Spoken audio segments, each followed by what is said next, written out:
Hello, Namaskaram. Welcome back to my channel, Yoga Connect Artist, and this is Aisha. If you are here for the first time, please don't forget to subscribe. അപ്പോൾ ഇന്നത്തെ നമ്മുടെ പുസ്തകം എന്ന് പറയുന്നത് ഭ്രമരിയാണ്.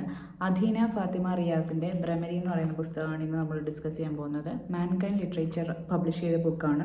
180 റുപ്പീസാണ് ഇതിൻ്റെ cost.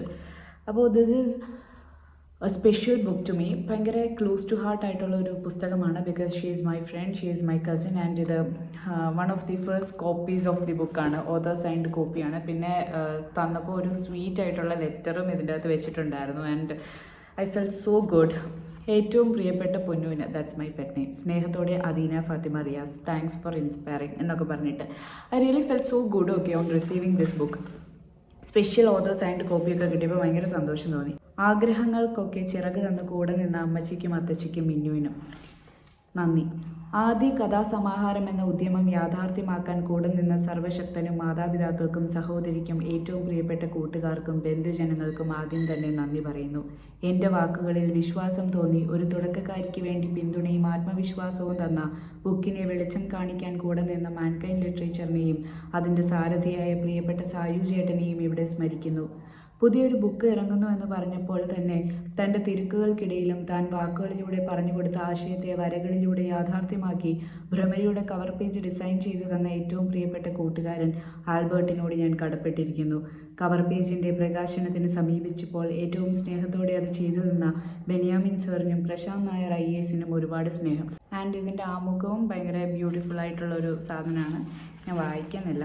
പിന്നെ റൂമിയുടെ ഒരു കോട്ട് വെച്ചിട്ടാണ് ഇത് തുടങ്ങുന്നത്. ആൻഡ് ഉള്ളടക്കത്തിലേക്ക് പോകുമ്പോൾ നമുക്ക് ഇതിൻ്റെ അകത്തുള്ളത് 7 ഷോർട്ട് സ്റ്റോറീസാണ്. ചുവന്ന റാന്തൽ, അതൊരു സ്ത്രീ എന്ന നിലയിൽ നമുക്ക് ഭയങ്കര ഹാർട്ട് ടച്ചിങ് ആയിട്ട് തോന്നുന്ന ഒരു സ്റ്റോറിയാണ്. പിന്നെ ചിന്തകളുടെ ചവറ്റുകൊട്ട, പരേതൻ്റെ ഡയറി, അതായിരുന്നു എനിക്ക് ഇതിലെ ഫേവറേറ്റ് ആയിട്ടുള്ള സ്റ്റോറി. കടലാസ് പൂക്കൾ, കണ്ണാടി കപ്പൽ, തിര പോലെ, ഭ്രമരി. അപ്പം ഇതിലെ പരേതൻ്റെ ഡയറി എന്ന് പറയുന്ന സാധനം ഒരു ഓൾഡ് ആയിട്ടുള്ള കപ്പിളിൻ്റെ ഒരു സ്റ്റോറിയാണ്. That's really sweet. അങ്ങനെ ഈ ബുക്കിൽ ആക്ച്വലി 83 പേജസേ ഉള്ളൂ. ആൻഡ് ഇത് എൻഡ് ചെയ്യുന്നത് ഇയാമ്പാറ്റ ആവാതെ ഭ്രമരി ആയതിന് ഒത്തിരി സ്നേഹം എന്ന് പറഞ്ഞിട്ടാണ്. This is really A quick read book. പെട്ടെന്ന് വായിക്കാൻ പറ്റുന്ന എന്നാൽ ഷോർട്ട് ആൻഡ് സ്വീറ്റ് ആയിട്ടുള്ളൊരു ബുക്ക്. അങ്ങനത്തെ ഒരു സാധനമാണ്. I read out the blurb. Okay. ഒരു മനുഷ്യന് മറ്റൊരു മനുഷ്യനോട് അല്ലെങ്കിൽ അവനവനോട് തന്നെ തോന്നുന്ന വികാര വിചാരങ്ങളെ നേർമയോടെ ആവിഷ്കരിക്കുന്ന ഒരു ചെറുകഥാ സമാഹാരം. ജീവിതത്തിൽ പലപ്പോഴായി വന്നു ചേരുന്ന ബന്ധങ്ങളും അവയോട് നമുക്കുണ്ടാകുന്ന വൈകാരികമായ അടുപ്പവും നമ്മുടെ ഉള്ളിൽ ഭാവഭേദങ്ങൾ സൃഷ്ടിക്കും.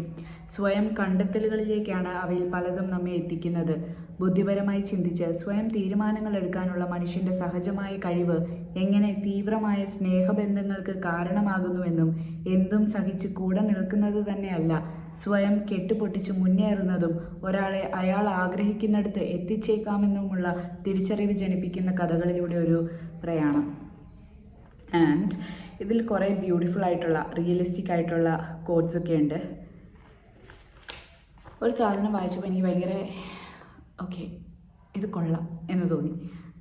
എന്തുകൊണ്ടാവും ഒരു നോ ഉണ്ടായതെന്ന് അറിയാനും തോന്നിയില്ല എന്നാണോ നീ പറയുന്നത്? മായ ചോദിച്ചു. അതെ, എനിക്കത് അറിയണമെന്ന് അന്ന് തോന്നിയിരുന്നു. പക്ഷേ ഇന്ന് ഞാൻ വിശ്വസിക്കുന്നത് ജീവിതത്തിൽ കടന്നു വരുന്ന എല്ലാ നോയ്ക്കും ഉത്തരം കണ്ടെത്താൻ നിന്നാൽ ലൈഫിൽ ഒരിക്കലും സന്തോഷമുണ്ടാവില്ല. എന്തിനായിരുന്നു നോ എന്നറിയാനുള്ള പരക്കം പാച്ചിൽ മാത്രമായി ലൈഫ് മാറും. ചിലതൊക്കെ അങ്ങനെ വിട്ടേക്കണം. ഉത്തരം തപ്പി പിറകെ പോകാൻ നോക്കരുത്. ഒരു തരത്തിൽ പറഞ്ഞാൽ വേണ്ടപ്പോൾ വേണ്ടിടത്ത് നോ പറയുന്നതും മറ്റുള്ളവരുടെ നോയെ വിവേകത്തോടെ അക്സെപ്റ്റ് ചെയ്യുന്നതിലുമാണ് ജീവിതത്തിൻ്റെ വിജയം ഒളിച്ചിരിക്കുന്നത്. എനിക്ക് ഒരു കാരണവശാലും പറ്റാത്തൊരു സാധനമാണ് ഒരാൾ നോ മാത്രമല്ല, ഒരാൾ എന്തെങ്കിലും കാരണത്തിൽ എന്തെങ്കിലും ചെയ്താൽ എനിക്കതിൻ്റെ റീസൺ അറിഞ്ഞില്ലെങ്കിൽ ഒരു സ്വൈര്യം കിട്ടില്ല എന്നുള്ളൊരു മനുഷ്യനാണ് ഞാൻ. കാരണം എന്നാലും എന്തിനായിരുന്നു അയാൾ അങ്ങനെ ചെയ്തത്? ഞാനൊരു എക്സ്പ്ലനേഷൻ ഡിസേർവ് ചെയ്യുന്നില്ലേ എന്ന് ഞാൻ പലപ്പോഴും ചിന്തിക്കുന്ന ഒരു ക്വസ്റ്റ്യനാണ്. കാരണം ഐ വാസ് ജെനുവിൻ. ഞാൻ ഓണസ്റ്റ് ആയിട്ടായിരുന്നു നിന്നത്. ആൻഡ് എന്തുകൊണ്ടാണ് എനിക്കിങ്ങനെ നേരിടേണ്ടി വന്നത് എന്ന് ഞാൻ എപ്പോഴും ചോദിക്കുന്ന ഒരു ക്വസ്റ്റ്യനാണ്. ഞാനൊരു എക്സ്പ്ലനേഷൻ ഡിസേർവ് ചെയ്യുന്നുണ്ടായിരുന്നു, അയാൾക്കത് പറഞ്ഞിട്ട് പോകാമായിരുന്നു എന്നൊക്കെ ഞാൻ ചിന്തിക്കും. അപ്പോൾ ഒരിക്കലും എൻ്റെ ഫ്രണ്ട് എന്നോട് പറഞ്ഞിട്ടുണ്ടായിരുന്നു, ഇപ്പോൾ റേപ്പ് ചെയ്യുന്ന ആൾക്കാർക്ക് അവരോട് എന്തിനാണ് അവർ ചെയ്തതെന്ന് ചോദിച്ചാൽ അതിന് ഉത്തരം പറഞ്ഞിട്ട് തന്നെ കാര്യമില്ല. Like it doesn't make any sense. ആ കുട്ടി, റേപ്പ് ചെയ്യപ്പെട്ട കുട്ടി, ഇര ആയ പെൺകുട്ടി ആ കുട്ടി ഒരു തെറ്റും ചെയ്തിട്ടല്ല അങ്ങനെ സംഭവിച്ചത്. മറ്റേയാൾ എന്തുകൊണ്ടത് ചെയ്തു എന്ന് പറഞ്ഞാൽ അയാൾക്ക് ചിലപ്പം അയാൾ എന്ത് റീസൺ നിരത്തിയാലും അതൊന്നും കാര്യമുള്ള കാര്യമല്ല. ബിക്കോസ് നമുക്ക് കിട്ടാനുള്ളത്, നമ്മൾ അനുഭവിക്കാനുള്ളത് നമുക്ക് കിട്ടിക്കഴിഞ്ഞു. ചിലപ്പോൾ ഒരാളെ ഓവറായിട്ട് ട്രസ്റ്റ് ചെയ്തതിൻ്റെ പേരിലായിരിക്കും, ചിലപ്പോൾ എന്ത് റീസണും ആയിക്കോട്ടെ, നമുക്ക് അവരിൽ നിന്ന് എന്തോ ഒരു സാധനം, ഐ മീൻ ഹാർട്ട് ബ്രേക്കോ വോട്ട് എവർ ഇറ്റ് ഇസ്, അത് കിട്ടിക്കഴിഞ്ഞു. അത് നമ്മൾ ചിലപ്പോൾ തെറ്റ് ചെയ്തിട്ടായിരിക്കില്ല, നമ്മൾ ഭയങ്കര ഓണസ്റ്റായിട്ട് നിന്നിട്ടുണ്ടാവും. പക്ഷേ അവരത് ചെയ്തു. അവരെന്തിനാ എന്നോട് ചെയ്തു, ഞാൻ എന്ത് ചെയ്തിട്ടാണ് അവർ ചെയ്തതെന്ന് ചോദിച്ചാൽ അവർക്ക് ഉത്തരം ചിലപ്പോൾ ഉണ്ടാവില്ല. അവർ ക്യാരക്ടറായിരിക്കും, അവർ ചിലപ്പോൾ ഫ്രോഡ് ആയിരുന്നിരിക്കാം, അവർ ഫേക്ക് ആയിരുന്നിരിക്കാം. No matter whatever it, അതിൻ്റെ റീസൺ കിട്ടിയിട്ട് നമുക്ക് കാര്യമൊന്നുമില്ല. കാരണം ഹേർട്ടാവാനുള്ളത് നമ്മൾ ഹേർട്ടായി. ഇനിയെങ്കിലും അത് ഒരു ചാപ്റ്ററായിട്ട് ലൈഫിൽ വെച്ചിട്ട്, ഐ മീൻ ഒരു ഗുഡ് ലെസൺ ആയിട്ട് ലൈഫിൽ വെച്ചിട്ട് മുന്നോട്ട് പോവുക എന്ന് പറയുന്നതേ നമുക്ക് ചെയ്യാനുള്ളൂ. So it makes a lot of sense. അപ്പോൾ ഇതിൻ്റെ അകത്ത് കുറേ നല്ല ബ്യൂട്ടിഫുൾ ആയിട്ടുള്ള റിയലിസ്റ്റിക് ആയിട്ടുള്ള സാധനങ്ങളൊക്കെ മനസ്സിലാക്കാനുള്ള തിരിച്ചറിവുകളൊക്കെ ഉണ്ട് കുറേ. സോ നിങ്ങൾ ഫ്രീ ആയിരിക്കുമ്പോൾ വായിച്ചു നോക്കൂ. This is such A beautiful cute and sweet book. And ഈ ലെറ്ററും എനിക്ക് ഭയങ്കര ക്ലോസ് ടു ഹാർട്ടായിട്ട് തോന്നിയ ഒരു ലെറ്ററാണ്. വാക്കുകൾ പൂത്തൊലിയട്ടെ, പൂത്തുലഞ്ഞ വാക്കുകൾ വസന്തം സൃഷ്ടിക്കട്ടെ എന്നൊക്കെ പറഞ്ഞിട്ടാണ് ഇത് എൻഡ് ചെയ്തത്. ആൻഡ് വാക്കുകൾ കൊണ്ട് അത്ഭുതം സൃഷ്ടിക്കുന്ന നിൻ്റെ ലോകം എനിക്ക് ഒത്തിരി മനോഹരമായി തോന്നുന്നു. നിൻ്റേതായ ലോകത്ത് ശരിയാണ്, നീ മറ്റുള്ളവരിൽ നിന്നും ഒത്തിരി വ്യത്യസ്തയാണ്. ആ വ്യത്യസ്തത തന്നെയാണ് നിൻ്റെ സ്വത്തും. ഞാൻ ഓർക്കാറുണ്ട്, നീ നമ്മുടെ ഫാമിലി അല്ലെങ്കിൽ ഈ പരിസരത്തിൽ ജനിക്കേണ്ട ഒരാളല്ല. നിൻ്റെ കഴിവുകൾ, സ്വപ്നങ്ങളൊക്കെ ഒത്തിരി വലുതാണ്. എനിക്കറിയാം നീ എന്നും വ്യത്യസ്തത തേടുന്നവളാണെന്ന്. അതങ്ങനെ തന്നെ നോക്കുക. Thank you for being an inspiration and being a role model. I love you. Keep rocking, be different as always. എൻ്റെ ഭ്രമിടി നിന്നിലേക്ക് എത്തുന്നത് എനിക്ക് അഭിമാനമാണ്.